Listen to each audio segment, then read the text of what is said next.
নমস্কার। আমার YouTube channel ২১শে বিবেকানন্দে আপনাদের স্বাগত। আজ ১৪ই আগস্ট, রাত পেরোলেই ভারতবর্ষের ৮০তম স্বাধীনতা দিবস। ১৫ই আগস্ট শ্রী অরবিন্দের জন্মদিন। দেশ ত্যাগ করার আগে সুভাষচন্দ্র একটি চিঠি লিখেছিলেন বন্ধু দিলীপ কুমার রায়কে।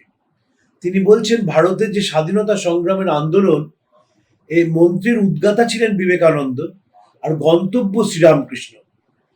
শ্রীরামকৃষ্ণকে গন্তব্য করেছেন তার কারণ, শ্রীরামকৃষ্ণকে গন্তব্য করলে সমন্বয়ের বার্তা ছড়িয়ে দেওয়া যায়।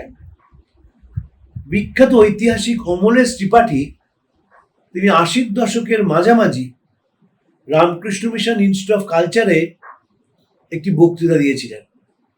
সেখানে তিনি বলেন যে আমাদের দেশের দুর্ভাগ্য যে বিবেকানন্দ ৩৯ বছর বয়সে চলে গেলেন, শ্রী অরবিন্দ জীবনের মূল স্রোত থেকে সরে গেলেন, আর সুভাষ বোস হারিয়ে গেলেন। এরা যদি বেঁচে থাকতেন তাহলে দেশের চেহারা অন্যরকম হতো। ১৮৯৩ সালে যখন স্বামীজি শিকাগোয় বিখ্যাত হচ্ছেন, তখন শ্রী অরবিন্দ তাকে মূল্যায়ন করেছিলেন এবং বলেছিলেন, ভারতবর্ষ সেই প্রথম জেগে উঠল আত্মসমর্পণের জন্য নয়, নিজেরকে প্রতিষ্ঠা করার জন্য। Going fourth of Vivekananda, marked out by the master as the heroic soul, destined to take the universe in his two hands and change it, was the first visible sign that India is awake not only to survive but to conquer. ১৮৯৭ সালে স্বামীজি ফিরে এলেন প্রথমবার বিদেশ থেকে। যুবকেরা এত উদ্বেলিত যে শিয়ালদা স্টেশন থেকে ঘোড়ার গাড়ির ঘোড়া খুলে দিয়ে তারা নিজেরাই টেনে নিয়ে গেলেন স্বামীজির গাড়িটিকে পশুপতির বোসের বাড়ি, উত্তর কলকাতায়। দূরত্বটা কিন্তু কম নয়। শিয়ালদা স্টেশন থেকে মহাত্মা গান্ধী রোড হয়ে বাগবাজারে পশুপতি বসুর বাড়ির অনেকখানি দূরত্ব তারা করেছিলেন সেটি, কারণ তারা বিবেকানন্দের কাছে শুনতে চায়। বিবেকানন্দ বলেছিলেন, আগামী ৫০ বছর দেশমাতা তোমার একমাত্র আরাধ্যা দেবী হন, বাকি অকেজো দেবতা এখন ফেলে রাখলেও চলবে। সব দেবতা ঘুমাচ্ছেন, শুধু একটি দেবতা জেগে আছেন, তিনি তোমার স্বদেশ, তার কান এবং হাত সর্বত্র বিস্তৃত। যখন স্বামীজি বলছেন সেটি ১৮৯৭ সাল, তার ঠিক ৫০ বছর পরে ১৯৪৭ সালে আমরা স্বাধীনতা লাভ করি। ১৯০ বছরের ব্রিটিশ আইন আমাদের নিজেদেরকে ভুলতে শিখিয়েছিল।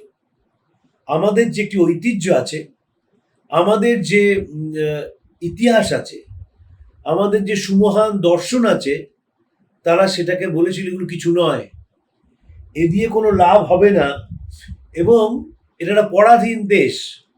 বরং বলেছিল আমরা এমন দেবীর উপাসনা করি যার পরনে কোনো পোশাক নেই। বিবেকানন্দ এবং অরবিন্দ দুজনেই তুলোধনা করেছিলেন ব্রিটিশদের। বিবেকানন্দ ইংল্যান্ডে বলেছিলেন, wherever the priest goes today, the gunboat follows tomorrow. আজকে যেখানে পাদ্রী যায়, কাল সেখানে রণতরী গিয়ে পৌঁছায়। শ্রী অরবিন্দ তার বিভিন্ন লেখায় ১৯১১ সাল থেকে তুলোধনা করেছেন ব্রিটিশদের এবং বলেছিলেন যে আমার লেখা তাদের জন্য নয় যারা ধর্মান্ধ বা যাদের মধ্যে কোনো রকমের অন্ধতা আছে। আমার লেখা তাদের জন্যও নয় যারা নব্য ভাবে ভাবিত। আমার লেখা তাদের জন্যও নয় যারা মনে করেন যে সায়ন কিছু নয় কিন্তু ম্যাক্স মুলার অনেকটা। আমার লেখা সাধারণ মানুষের জন্য। বিবেকানন্দ বলেছিলেন, নতুন ভারত বেরুক চাষার কুটির থেকে, ভুনাওয়ালার উনুনের পাশ থেকে, ঝোড় জঙ্গল পাহাড় পর্বত থেকে, মুদির দোকান থেকে। সাধারণ মানুষ, খেটে খাওয়া মানুষের ভারতবর্ষ।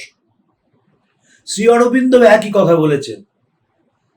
স্বামীজি যখন ফিরে আসেন ভারতবর্ষে ১৮৯৭ সালে, ৪ বছর পাশ্চাত্যে কাটিয়ে, ২৩শে জানুয়ারি ১৮৯৭ সাল জন্ম নেন সুভাষচন্দ্র।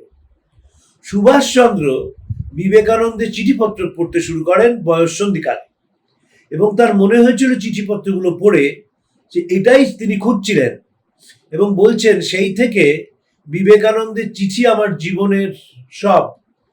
যদি তিনি বেঁচে থাকতেন তিনি অবশ্যই আমার গুরু হতেন। কোন চিঠিটা সুভাষচন্দ্রকে নাড়া দিয়ে গিয়েছিল? অনুভব করো মানুষের জন্য, এমন ভাবে অনুভব করবে যাতে তোমার মস্তিষ্ক ঘূর্ণায়মান হয়, হৃদয় অবরুদ্ধ হয়, যাতে তুমি পাগলের মতো হয়ে যাও। আবার স্বামীজি লিখছেন, তোমার কি এমন কখনো হয় দেশের কথা ভাবতে গিয়ে তুমি পাগল হয়ে গেছো? এমন কি কখনো হয় যে দেশের কথা ভাবতে গিয়ে তুমি রাত্রে নিদ্রা ত্যাগ করেছো? যদি এমন কখনো হয়, মনে রাখবে তুমি দেশমাতৃকার সেবার প্রথম সোপানটি পার হয়েছ। ছাত্র সুভাষচন্দ্র স্কটিশ চার্চ কলেজে পড়েন, তখন গুটি বসন্ত একটা সাংঘাতিক বড় অসুখ। কলাবাগান বস্তিতে বহু মানুষ গুটি বসন্তে আক্রান্ত। সুভাষচন্দ্র সেখানে গিয়ে তাদের সেবা করছেন, সাথে বই নিয়ে গেছেন। যখন তারা একটুখানি স্বস্তি পেয়ে ঘুমোচ্ছে, সুভাষচন্দ্র বিয়ে পরীক্ষার জন্য প্রস্তুত হচ্ছে। যখন সিঙ্গাপুরে আছেন, তখন স্বামী ভাস্করানন্দজি সিঙ্গাপুর রামকৃষ্ণ মিশনের সম্পাদক। খবর এলো নেতাজি আসছেন। কয়েক মিনিটের মধ্যে সামরিক পোশাকে নেতাজি সেখানে হাজির। ধরাচোরা ছেড়ে ধুতি পরে তিনি কিছুক্ষণ জবদান করলেন ঠাকুরমা স্বামীজির ছবির সামনে। তারপর যাওয়ার সময় 2 বান্ডিল টাকা তিনি ভাস্করানন্দজিকে দিয়ে গেলেন। দিয়ে বলেন, দেখুন, একটি বান্ডিল টাকা দিয়ে গেলাম, তা দিয়ে ঠাকুর সেবা করবেন। আরেকটি বান্ডিল দিলাম, যুদ্ধে বহু অনাথ সর্বস্ব হারিয়েছে তাদের, আপনারা তাদের একটু দেখাশোনা করবেন। সুভাষচন্দ্র যেখানেই গেছেন সেখানে মানুষকে ভুলতে পারেননি, কারণ বিবেকানন্দর কথা ছিল, আমি সেই দেবতার পূজারী, অজ্ঞেরা যাকে ভুল করে মানুষ বলে ডাকে। এবং এই যে স্বাধীনতার কথা স্বামীজি বলছেন, সেই স্বাধীনতা হচ্ছে আত্মার মুক্তি। Freedom is the song of the soul.